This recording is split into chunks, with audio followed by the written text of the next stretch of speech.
C'est un pollinisateur de palmier. Il y a plusieurs espèces proches et là, celui-là, on le distingue parce que chez les mâles, vous voyez, il y a cette apophyse entre les pattes antérieures qui permet de distinguer l'espèce.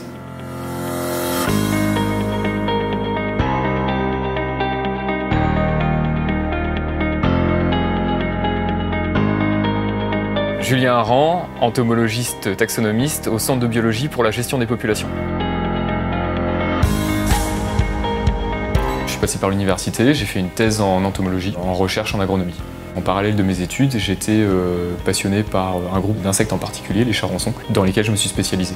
Je suis arrivé en 2016 dans ce laboratoire, j'ai été recruté juste après ma thèse. Il y a un poste qui s'est ouvert de taxonomiste systématicien qui travaille à la fois sur l'aspect moléculaire et morphologique de la reconnaissance des insectes dans les agrosystèmes. On est en appui aux équipes du CIRAD qui sont en zone tropicale. Les écologues sont sur leur parcelle, ils ont des problèmes avec des ravageurs, ils cherchent à caractériser des auxiliaires de lutte biologique. Ils vont nous envoyer ces échantillons et nous on va les identifier à l'espèce. C'est super important parce que ça leur permet d'avoir accès à un corpus de connaissances pour développer des méthodes de lutte. On travaille aussi avec des collègues d'autres tutelles et également avec des privés extérieurs qui nous envoient leurs échantillons pour avoir une identification et on leur retourne un rapport d'expertise. On a aussi des aspects de recherche fondamentaux où on est porteur sur ces projets-là. Moi donc du coup je suis spécialisé sur les charançons et je travaille sur la reconstitution de l'histoire évolutive. On reconstruit l'arbre du vivant pour comprendre la diversité totale des espèces qu'il y a dans ces groupes qui posent problème. Ça nous aide également à décrire des espèces nouvelles et ça nous permet aussi de comprendre comment évoluent ces groupes et comment ils sont amenés à sauter sur les cultures et devenir des ravageurs. Ma passion, c'est plutôt un mode de vie.